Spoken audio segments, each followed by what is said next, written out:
the Passover.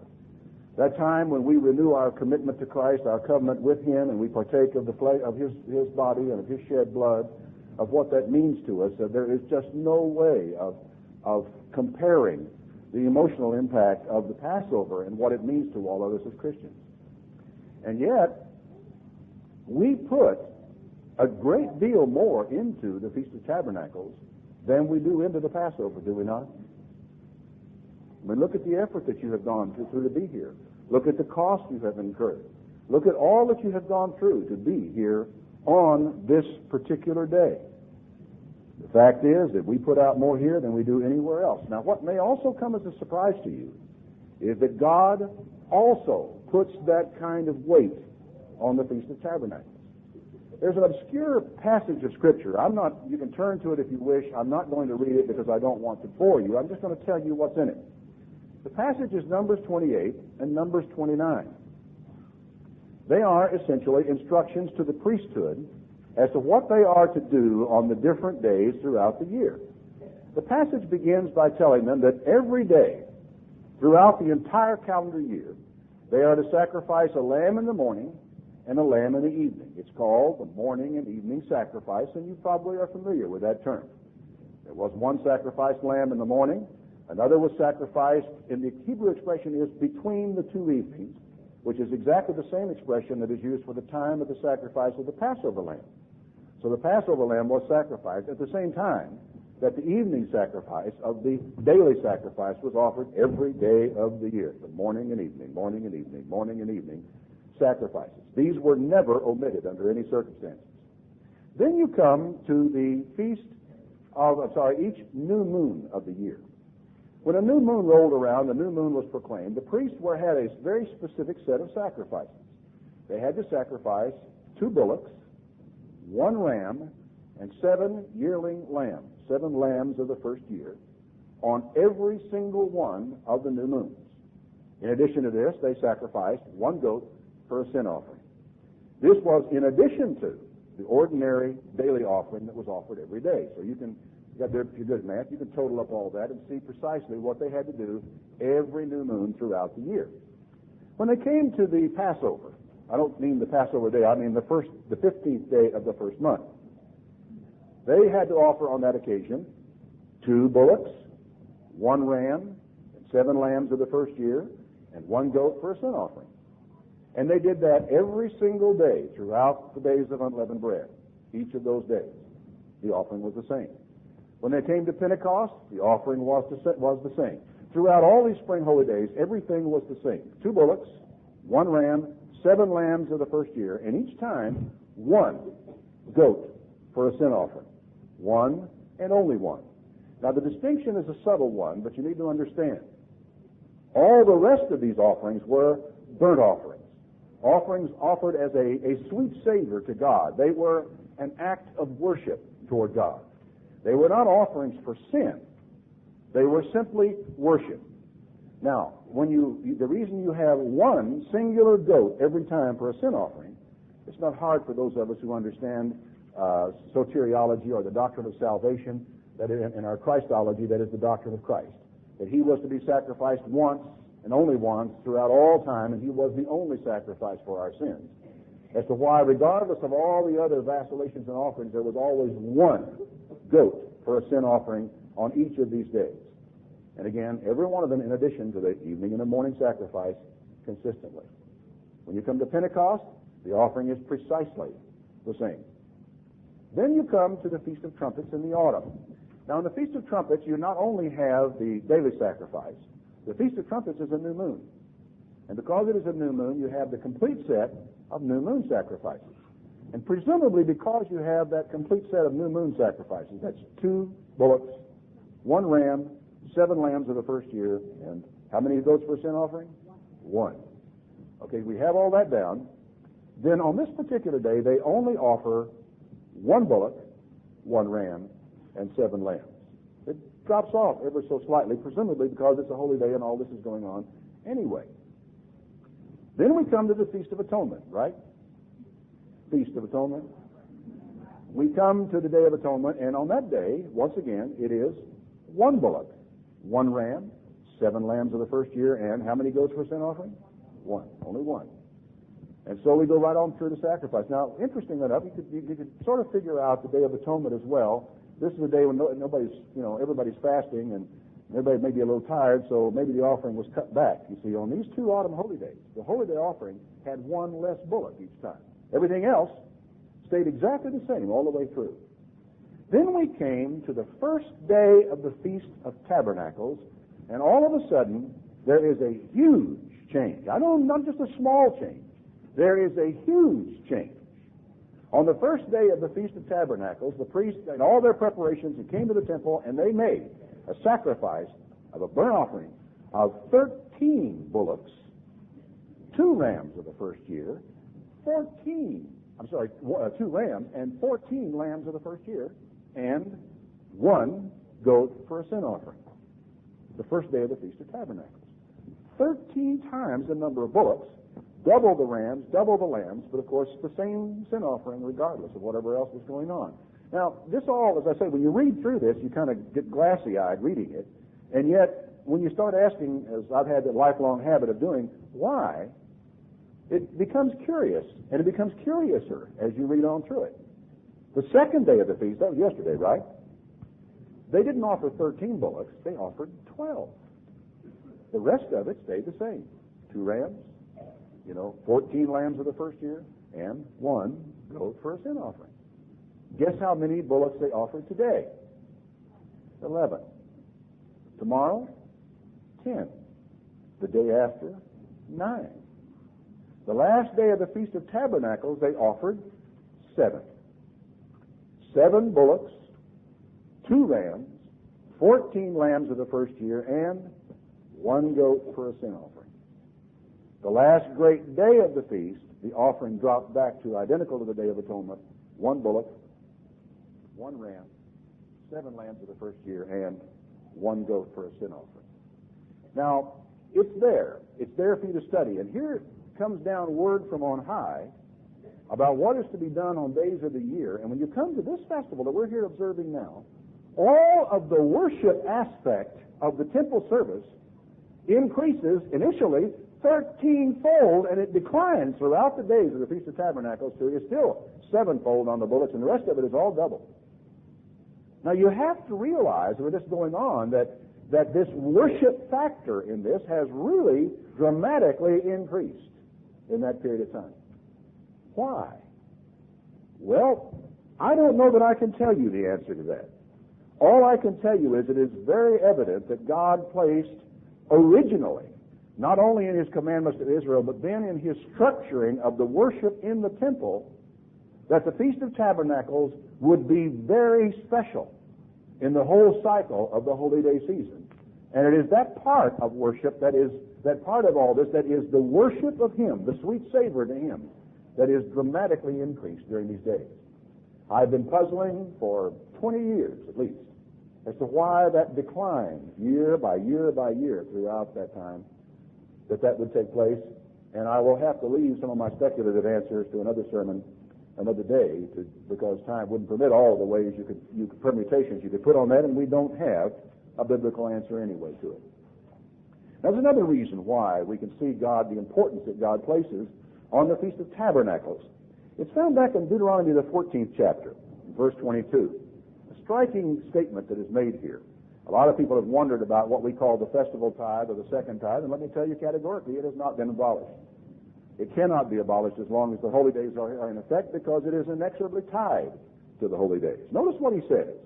You shall truly tithe all the increase of your seed that your field brings forth year by year. And you shall eat before the Lord your God in the place where he shall choose to place his name there, the tithe of your corn, your wine, your oil, your firstlings of your herds and your flocks. Why do you do this? Well, so that you can learn to fear the Lord your God always.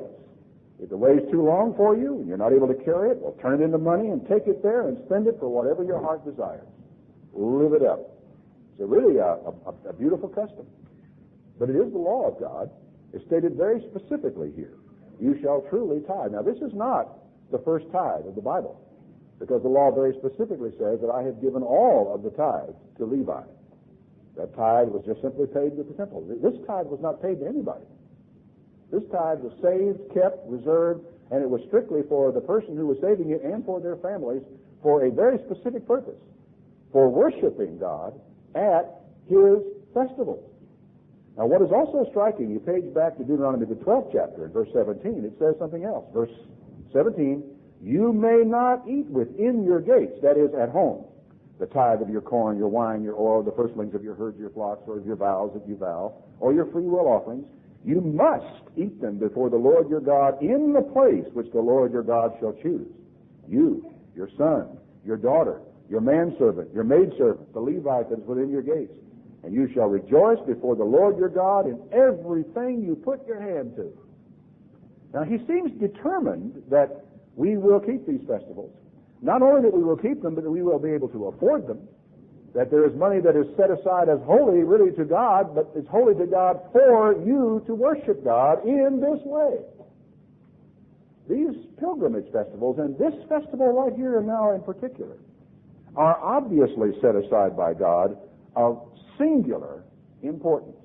And I wonder to myself, why? Now, in order for me to tell you and to explain this, I need to backtrack a little bit into history and chat about it and lay a little background work. The year was 1958. It was the first year that I even knew there was a Feast of Tabernacles, that I had any idea that I was supposed to keep that festival. It would have been my first, but I didn't go. The reason I didn't go was simple. Neither my wife nor I had yet been baptized as we came up to the Feast of Tabernacles, and we had not heard about festival tithe long enough before this to have saved up any substantial amount of money at all, and we simply could not afford to go. There was an article in the Good News magazine many months before that by one Dick Armstrong. Some of you may not know much about him, but he was Mr. Armstrong, Mr. Herbert Armstrong's other son. And the basic theme of that article was, if you have not saved festival tithe, you really cannot keep the feast. It's just really not possible for you, because it is an integral part of the festival. And so having read the article and realizing that I hadn't known about it and hadn't saved it, I said, well, we're not going to try to go, even though someone had offered, one of the ministers had offered, since we were students in the college, to give us financial assistance to enable us to go. We just didn't feel right. We felt that being given the whole amount to go to the feast when we had not really done our part wasn't right. And so I said, no, we'll stay here. So I stayed there and worked in the print shop with Jim Gott, who was working in the print shop at that time and managing things, and he wasn't in the church either. So we basically stayed behind and worked, and my wife worked at her job at the bank during those days, intervening, and when it came to the holy days, we took off. When everybody got back, I went back to my job on the college dump truck hauling off garbage, and life got on as usual, with one difference. We began to save our festival tithe. My first real Feast of Tabernacles was 1959. And it was an experience that when I look back on it, it's hard to describe what it meant. College had really just started. We'd gotten a few classes behind us. We observed the Day of Atonement with all the fasting, and the sun went down, and we had something to eat, and everybody. Now, I'm not exaggerating when I say everybody. I want you to take me quite literally on this. Everybody around Pasadena at that moment, the Day of Atonement, the sun went down, we'd had something to eat. Everybody was in their car, and the caravans started east. It was the experience of a lifetime. I had never really done anything like that before. You know, I am in my roots a country boy from the hills of Arkansas. I grew up in Harrison, Arkansas. And we grew up pretty poor. My father was on strike in his railway the last 2 years we lived in Arkansas. And those of you who've been through that kind of experience can realize how devastating that is to a family and how poor you can get. And we moved to Houston, we were still poor. By the time Allie and I had moved to Pasadena, we were not much more than poor even then. I think our net worth, you've heard of people having net worth in the six figures. Ours managed to reach three figures back in those days. And it wasn't easy. We lived pretty poor. And there were times when, I remember one time when I was a student in college, I was 13 weeks behind in getting my paycheck because there wasn't any money to pay it. And my wife hadn't been working away from the college at the bank. I don't know what we would have done. And we didn't have anything in the cupboard but beans to eat. But we saved our festival tithe, and when the feast time came, we were able to really live. It was something for a country boy. You know, we even stayed that year in motels on the way to the feast that cost $5 a night. What's the matter? That was a lot of money. That was a lot of money. I normally stayed in those that cost $2, $2.50, $3. A $5 motel was uptown, folks, in those days. I realize I'm making myself old. One of the few people here that understand what I mean is Mr. Dave Robinson, who happens to be visiting with us today. He'll remember that. He may even remember when it was cheaper than that. I'm sorry. Couldn't resist that. But it was a wonderful time for us as we rejoiced in the festival. I was able to stay in motels I couldn't afford. I ate in restaurants I couldn't have otherwise afforded. The idea in the Worldwide Church of God was that the Feast of Tabernacles pictured the millennium, and we were supposed to live well during the Feast of Tabernacles, and for us, we did. Even in those years, I was serving at the feast. My first festival, because I was already a senior in Ambassador College because of previous college, they gave me a job. I was screening people for counseling. There were several others who were seniors. We had notebooks and pads, and people would come by to make appointments to see ministers. So we just would sit down and chat with them very briefly about what they wanted to talk to the minister about, make a note, write it all down, make an appointment for them, and set them up. And I worked during the feast at that and also sang in the choir at that feast. By 1961, I had my first pastorate in the Worldwide Church of God. There were two brand new churches. Mr. Wayne Cole went along with me to help set those two churches up. They were Little Rock and Memphis. Now, Mr. Cole and his wife went visiting one way, and my wife and I went visiting the other way, and we would go we had all the list of all the people, and we were going around visiting them and trying to begin to build up the attendance at these two brand new churches. Now, there were a lot of members in this area, which was, of course, why we finally established these churches. These churches began with about 100 in attendance in Little Rock, and probably 130 or so, or more than that. I think got up to 150 in Memphis almost right from the beginning. So there were a lot of members in this area for us to visit and talk to. I had their addresses, and we didn't make a lot of appointments in those days. A man could be out plowing his field or chopping wood in his yard, and here I roll up in his front yard and step out in my suit and tie and so forth. And, hello, Mr. Jones. My name is Ronald, and I'm from Ambassador College, and I'm part of the church, and came by to see you.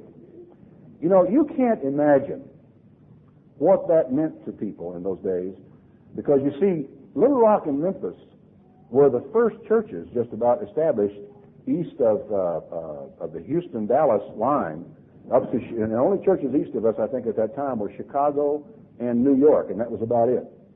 But many of these people had been baptized for 2 years, 3 years, 5 years, 7 years, and there had been no church. They'd been baptized by baptizing tours that had come around from college in the years gone by. And it was not at all uncommon for people to weep when we came to see them. They were so grateful, and we drank so many cups of coffee and ate so much cake and were so warmly received everywhere. You know, I noticed something, though, distinctive in those years that has never left me to this day. I met people who had been baptized for years. And I could divide those people into two categories of people. I could draw a clearly defined line down between them, and it was as clear to me as the difference between day and night. What made the difference between these two groups of people is one of them had, after their baptism, made it a point to attend the Feast of Tabernacles. The other group had never, for whatever reason, had not been able to manage it. The group that had been to the Feast of Tabernacles and had consistently done that in the years since their baptism had grown and developed. The group that had not done that could not be discerned from people who were ready to be baptized tomorrow. They had made no real progress at all. And this was not something that could be explained away. It was not something that could be overlooked or ignored. And now Mr. Cole, who was visiting elsewhere at the same time, commented on the same thing to me. Both of us were profoundly impressed with the difference in the lives of the people there that going to the Feast of Tabernacles had made for them. And it was much more dramatic for them because none of them had ever been able to attend a local church at all. The Feast of Tabernacles had turned out to be a real lifeline for them. By 1962, we kept our first feast in England at Hayling Island, and was that ever an experience? There was no heat in the chalets, and it turned out to be a relatively cold autumn over there. And I can remember preparing my sermons, and the most comfortable way I could do it because of the cold, I would have my overcoat on, I would kneel on the floor, put a hot water bottle behind my knees on my calves, and I would lean up holding another hot water bottle to my chest under my coat with my Bible in front of me on the bed, and this is the way I prepared my sermons that year in order to keep warm. And I look back on that, and I remember the experience. I remember it with no regret. The difficulty, the hardship, or the struggle that was involved in it seemed to be a part of the whole process. And in fact, there are times when I think maybe we have lost a little something by getting too comfortable at the Feast of Tabernacles. I'm not advocating a new doctrine. I'm not advocating that we flagellate ourselves during the feast. It's just something for us to think about. As I hearken back on some of my experiences at the feast, those were years for me of very high growth, because of the things I experienced, the lessons that I learned. I've often used some of my experiences from the English festivals and sermons from time to time and pulled examples from them. Some of you probably recall some of them. I had not only that experience, I also had during the years from 63 to 68 my South African experience with the feast, where I met there with a group of people, I don't know, they could have met in one half of this one section of the room here. Small group of people. The ministry down there was very, very limited. There were hardly any, and they were not very experienced. So I wound up, and we were having 2 services a day, by the way. That was back in the old morning and afternoon service period. So for 8 days, I gave a sermon every day, and every one of them, since we were given the same crowd, had to be brand new, had to be new. That was also, you might guess, a high-growth period. It was also a very tiring period.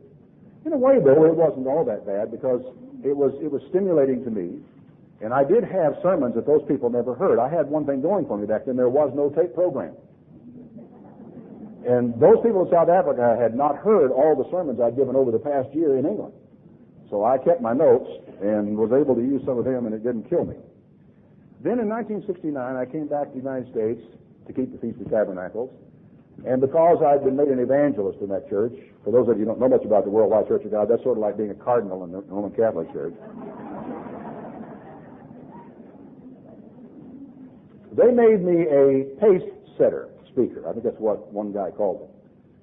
Well, the Worldwide, as some of you may know, had traveling speakers. There were people who went around, and they were supposed to be the more dynamic speakers, and they would kind of give things a lift and maybe encourage the other speakers along and give the festival a little bit more dynamic. In the Worldwide Church of God, I wound up again giving 8 sermons in 8 days, this time in 8 different locations. I would speak on the first day in the morning, and I would get in an airplane that afternoon, and by that night, late that night oftentimes, I would check into some motel where I didn't even know hardly where I was, and go to bed, get up the next morning, preach in a new location, go out that afternoon, get on an airplane, fly someplace else, get in around 8 o'clock, go to bed that evening, get up the next morning, preach, get back in an airplane, 8 days, same story, every single day. That was an experience I really would not care to repeat. Then came 1978 and my first Feast of Tabernacles in Jekyll Island. Not my first in Jekyll Island, I'm sorry, my first Feast of Tabernacles with the Church of God International. And it was in Jekyll Island. How many of you were there at that festival? Good to see you again. It's Old Home Week, isn't it? It's been a long time since that happened. These people will remember that at that festival there were a lot of us who were in a lot of pain. There were a lot of hurting people. I would say probably 3/4 of the people who were at that Feast of Tabernacle had been forcibly ejected from the Worldwide Church of God, oftentimes in a humiliating fashion, almost always in a hurtful fashion, and they were deeply and profoundly pained for what had happened. And we're not talking about people being ejected because they were terrible, awful sinners, not because they had some horrible corruption in their life, but in many cases because they had gone up to their minister and said, I don't understand why Garner Ted Armstrong was disfellowshipped. It does not look to me like the church treated him fairly. Or perhaps they were disfellowshipped because they had gone to hear Garner Ted Armstrong somewhere, and the church had sent people around taking down license numbers and names of people of the church, Worldwide Church of God, who went to hear. I mean, some of you may not believe this, but this happened. How many of you know it happened? How many witnesses do you need? And people were disfellowshipped. They were hurting. They were hurt. They were confused. They could not understand how their church could treat them this way. And the rest of us, apart from that group, were people who had voluntarily, myself included, who I had resigned. Others of them had stood up and walked out. And so here we were, a group of people who, the strongest single thing we had in common is that we were unhappy with the Worldwide Church of God, and that wasn't a real good foundation to build on. And while it was a good feast, while we drew very close to one another and bonded with one another, and maybe even began the process of healing. It was quite a struggle in that first festival to get over the experience and to get over the hurt. For me, it was the first time since 1959 that I had really been able to relate to the people at the feast. Maybe that's overstatement because I had been able to do that quite a bit in the years that I was in Bricket Wood. So maybe from 69, it was the first time that I had really been able to relate to the people in the feast. Because I was with them, ate with them, talked with them, sat around after services, cried with them, wept with them, agonized with them, complained with them. We did everything down there together. As if I began really to understand, I think, once again, the family relationship that exists in the feast, not merely with your own family, but with your extended family of the church. It was also in the Church of God International that I really began to understand the Feast of Tabernacles. It wasn't so much that the worldwide Church of God's teachings on the festivals were wrong. It was primarily, the problem was that the worldwide Church of God had locked up the meaning of the festivals in here is an official meaning of each one of these feasts and of the feast as a whole. And that if you preach some other aspect of the meaning of the holy days, there was a risk of getting over into the line, crossing that line from orthodoxy over into heresy, and who knows where that would go or what might happen to you if you did. And a lot of times because you had done it for so long, you sort of assumed, well, this is the meaning of the Passover, this is the meaning of the days of unleavened bread, this is the meaning of Pentecost, and you just went down through that cycle and preached it the same way all the time. And a funny thing happened to me once I got out of that environment, once I had resigned from the Worldwide Church of God. I began to see the festivals in a way that I had not seen them before. As I say, I didn't throw anything away. I didn't abandon the festivals. My question simply was, how much does God want me to learn from the festival? How far do these things go? How far out do they reach in our lives? And I began to see that in the process of saying the Feast of Tabernacles pictures the millennium, and the whole idea that we're supposed to come to the feast and live high on the hog, missed something very important about the Feast of Tabernacles. It didn't really picture the millennium. It looked forward to the millennium. But if it pictures anything, it pictures the time of our sojourn here on the earth. The time that we live in a body that could be called a tabernacle, of the temporary dwelling that we have. That's another subject, of course, and I will talk about that perhaps a little bit more a little later, but really here that I began to understand that. It was also in the CGI that I began to understand the unifying power of the Feast of Tabernacles. I can't emphasize that too much. The Feast of Tabernacles is probably the most powerful unifying force that exists in the Church of God. And it began to explain to me why I saw what I saw in Little Rock and Memphis clean back in 1961. Of those people who had gone to the feast and how the feast had changed their lives. And how those people had not gone to the feast, and naturally that change had not happened. All of us are the product of our experiences, and if you don't have the experience, you don't have the change. Could you imagine this Church of God International today with no Feast of Tabernacles? Perhaps with no festivals? What do you suppose we would be like? How would we be different from what we are? You see, from the beginning, we have had groups in the field who wanted to do their own thing and didn't want to come to the Feast of Tabernacles, or wanted to set up a feast here or a feast there, or we'll stay at home and keep the feast, or we'll do this, that, the other thing. That has been there from the very beginning of the CGI. One of the reasons for it is because so many people, having been in the Worldwide Church of God, having been burned, which was the most common expression at that old 1978 Jekyll Island feast site, I've been burned. Well, they were looking at everything. And so the idea of going to the feast was up in the air and suspect with many of them, and some of them didn't come. From the beginning, we have had groups in the field who wanted to do their own thing. The early years of the Church of God International were truly fractious. And those of us who have been around from the beginning, we can tell you just how fractious this church has been at times. I want to tell you something. This festival has been the largest, the most important single influence in changing that. And it has changed, hasn't it? It has changed.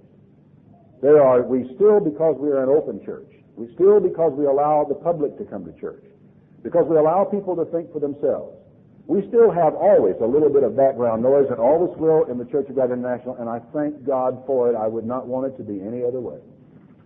But the fractiousness, the defensiveness, the offensiveness, the argumentation of it has slowly but surely been eroded away, and the Feast of Tabernacles, in my opinion, has had the most to do with it.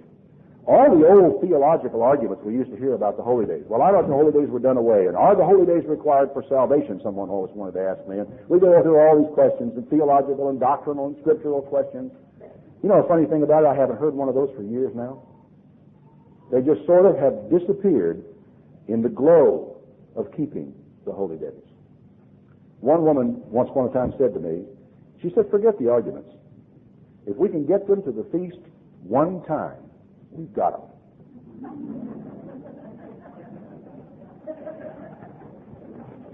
There is a lot of truth in that, isn't it? Sometimes you don't think you necessarily want to do it, but then when you get there, and you get in it, and you get involved in it, it would take a team of wild horses to keep you away from the Feast of Tabernacles.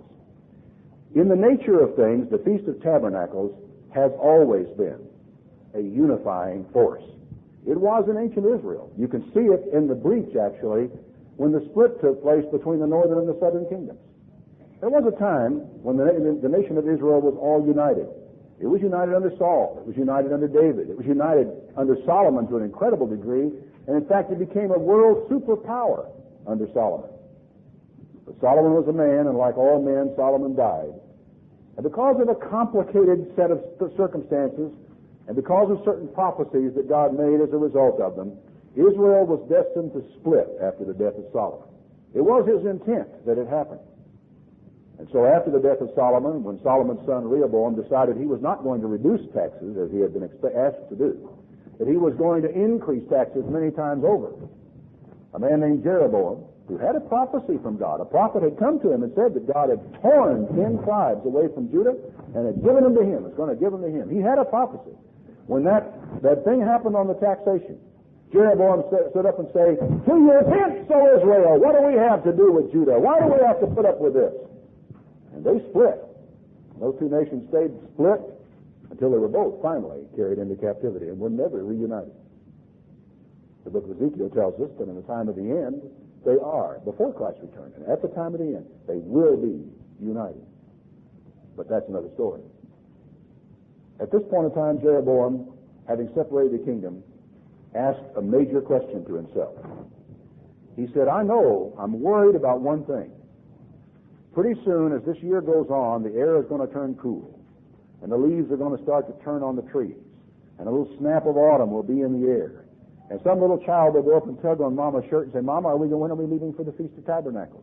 Because the children love it, They're traveling, and they get out. Our kids get out of school, and you go off and you do all this. It's wonderful. The children love it. When are we going to the Feast of Tabernacles? And of course, all the nostalgia of feasts gone by, all the people that you have known in years gone by, all the friends that you made out of Ephraim and Manasseh and Judah and Benjamin and Levi, and the people you sat around and had a glass of wine with, maybe shared a roast of lamb with. All these people that you have known, you can get to see them again.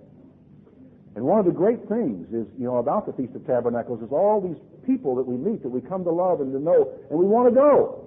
Jeroboam to himself says, I know what's going to happen. They're going to get nostalgic. They're going to all gather up their family and their kids. They'll go down to Jerusalem, and they'll get down there and they'll say, why are we fighting these people? These are our brothers. And they'll all get back together again. They'll kill me, and that's all over for me. So he thought it out, and he said, I'll tell you what I'm going to do. We're going to establish two centers of worship, one in Dan in the north and one in Bethel in the south. And he said to the people, it's too much for you to go to Jerusalem to keep the Feast of Tabernacles.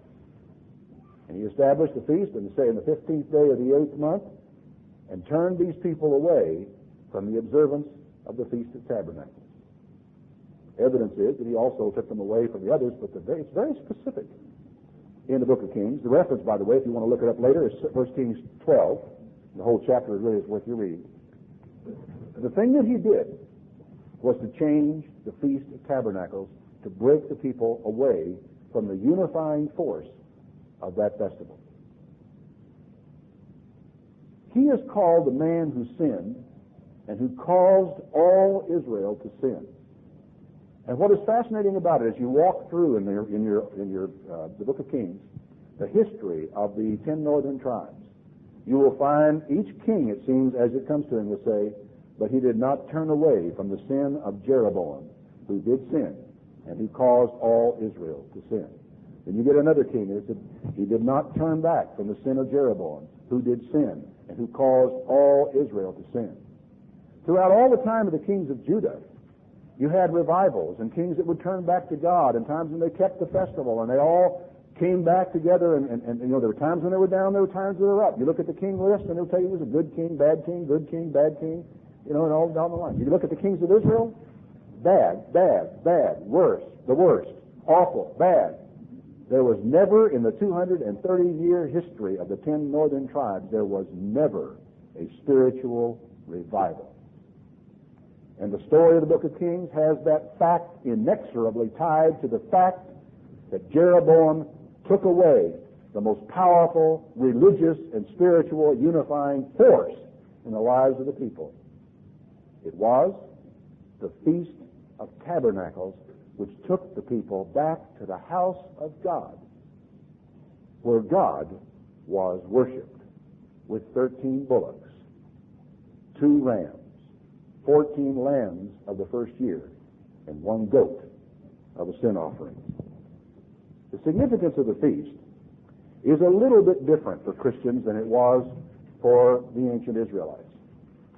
Like Israel of old, we have been delivered from sin. You know, they were delivered out of Egypt. We've been delivered out of Egypt. Egypt is a type of the world. Egypt is a type of sin. Like Israel of old, we have our own time of wandering in the wilderness. And folks, that's a good description sometimes for the world in which you and I have to live.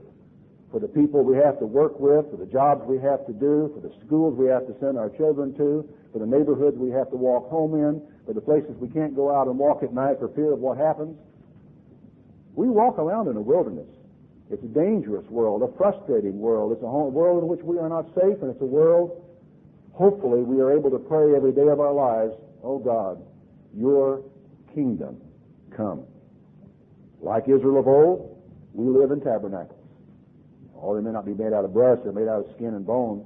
But you know, Paul said, if my earthly house of this tabernacle, he meant his body, is destroyed, I have a building of God, eternal in the heavens. Peter talked about, well, I'm going to have to vacate this tabernacle here before long, looking at his body as a tabernacle. And you know, it is so true.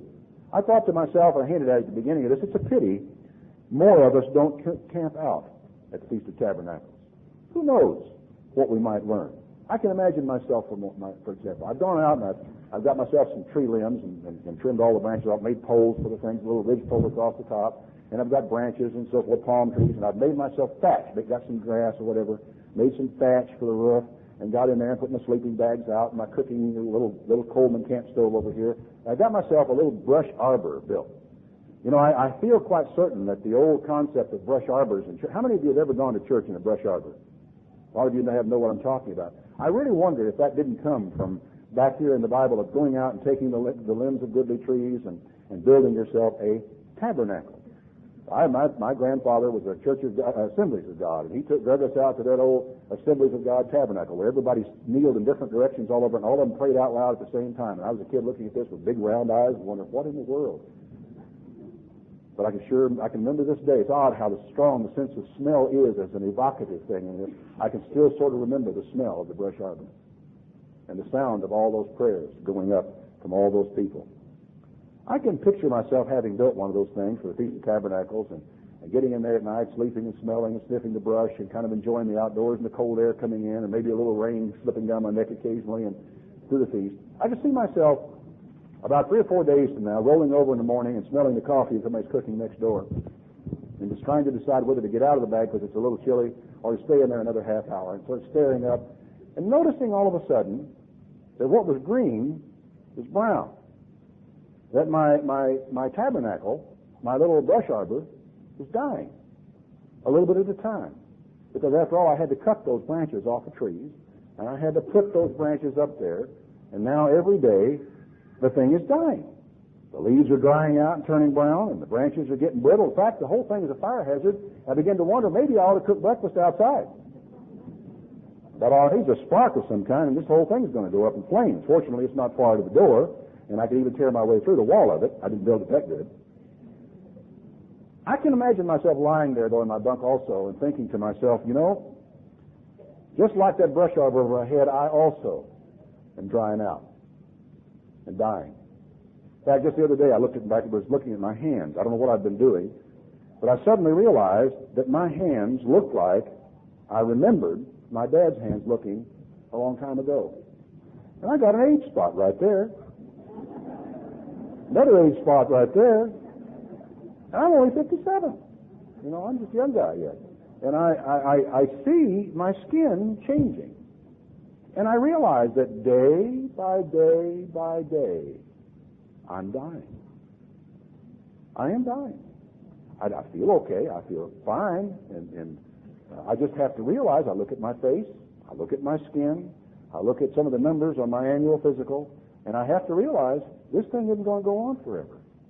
You think about that, you know, when you lie in a brush arbor and look at everything dying around you, you might just consider the fact that there is a little parable in this for me, that in fact one of the things we are supposed to remember from the Feast of Tabernacles is that we are transitory here. We are temporary. We are pilgrims. We're passing through. This isn't permanent. Not even this body of mine is permanent. It's going to die. And every time, I'm getting used to myself, seeing myself in the mirror. It's only when I look at pictures of myself a few years back that I begin to realize I am getting to be an older man.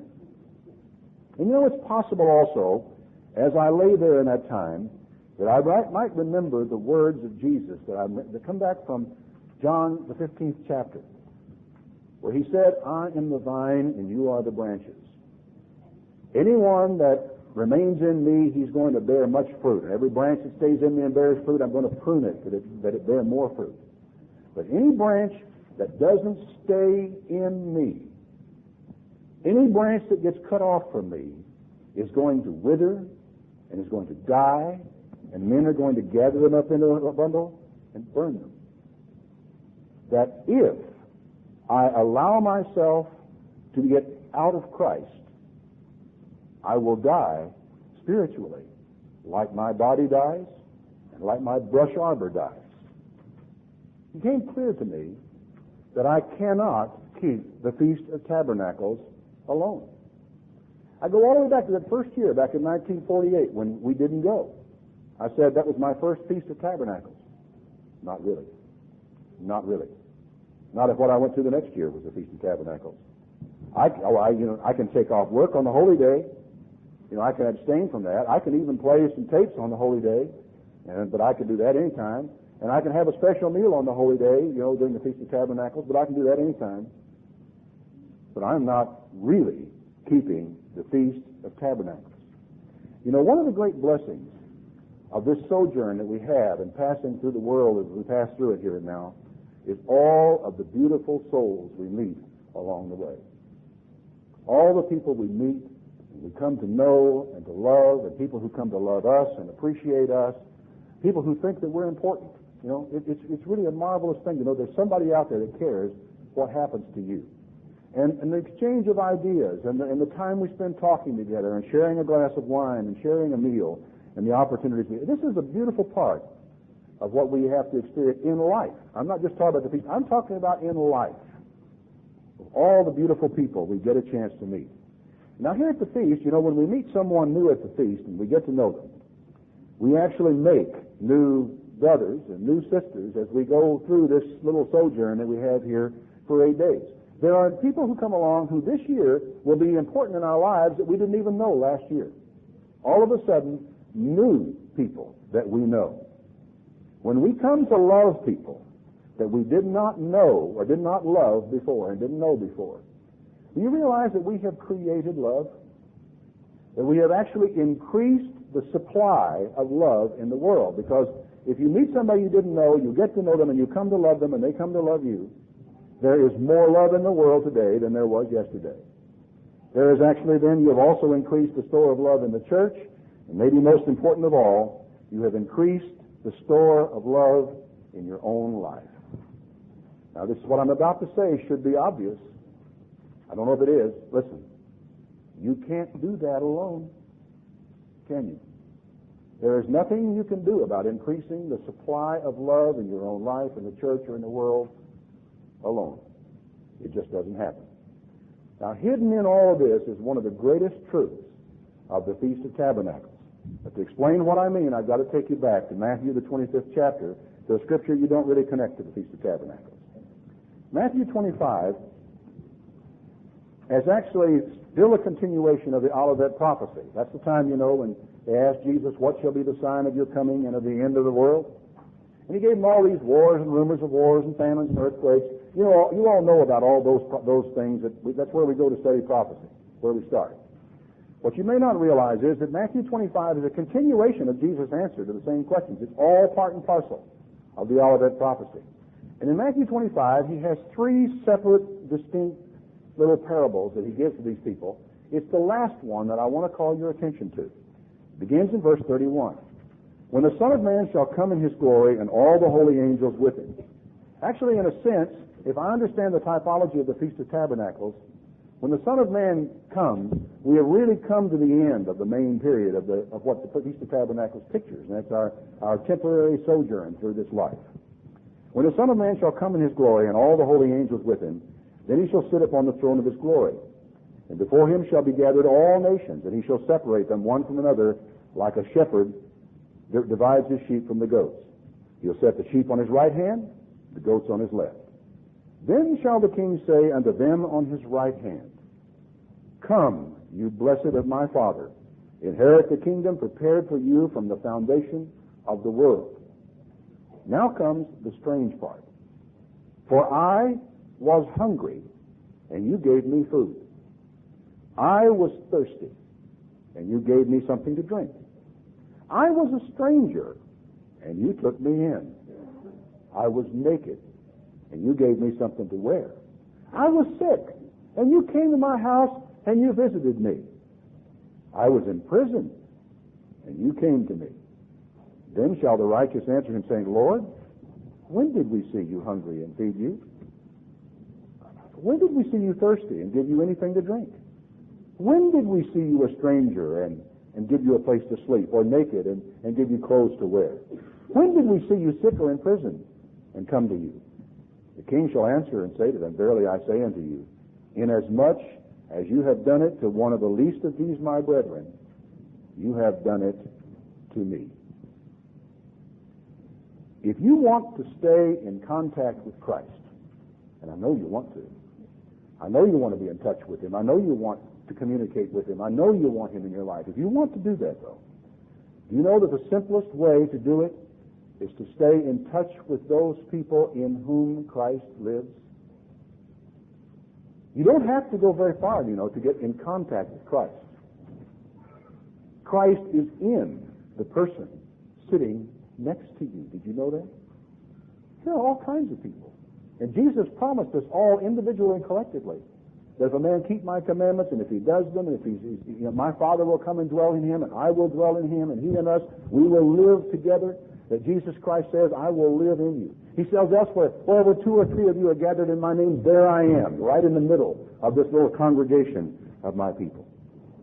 The Worldwide Church of God in the last few years, because of some of their problems, were fond of reminding their people to stay in the body. Stay in the body. And they had a point. The problem they had was they didn't know what the body was. They assumed that the body was coincident with the corporate borders of an organization called the Worldwide Church of God, and the names that were on that computer. Stay in the body. The important thing, though, is to realize that the body of Christ, or the body that you were talking about, is that body of people in whom Christ dwells, which has nothing to do with the boundaries of the Church of God International, the Worldwide Church of God, the Church of God Seventh Day, the Church of God of Idaho up here that's out keeping the holy days this year, a Church of God of Sonoma, California that was keeping the Feast of Tabernacles just a few miles down the road from us in Lake Tahoe, and so on. It has nothing to do with those corporate structures. It took us a while, didn't it, some of us to learn that and to get that really through our heads and have it. The physical administrative structure of some human organization is not the church or the body of Christ. I have one major regret from my years as a Worldwide Church of God minister. Surprising as it may seem to many of you people, I don't have a lot of regrets from that period of time because I believed in what I was doing and I believed the things that I preached, and I learned the vast majority of the things that I convey to you today, folks, at Ambassador College. I have added, I think, somewhat to it. I have developed it and made it better. I think God has given me concepts that I couldn't seem to get a hold of back then that I have now, but I got the foundation, folks, from a gentleman named Herbert W. Armstrong a long time ago, and I learned it all systematically through Ambassador College, and I hope I've grown, but I do have a regret. Because of church policy, I know that at least once in my ministry, and I have a feeling it was more than that I turned Jesus Christ away from the church. I did it to one of the least of his brethren, but in doing it, I did it to him. Think about it. You've come to know God from your Bible study, haven't you? You've read your Bible, you see God's mind, you see His Spirit, you hear what Jesus Christ has to say. Can you imagine Him looking down upon the earth and seeing a group of people that He has called His church who are turning people away from church, or keeping people out of church until they qualify, or keeping them out at arm's length and saying, well, you need to solve this, or you need to study that, or you need to learn that in order to qualify? Can you imagine the God you know leaving that policy unchallenged for 30 years? God in heaven, Paul says, don't be forgetful to entertain strangers, because in so doing, some people have entertained angels without even knowing it. And I have a feeling if an angel came to you, he would seem strange to you. Even though he is in the flesh, even though he appears to be human, even though when you shake hands, you can feel the muscular structure in his hand. I have a feeling that an angel would seem different to you.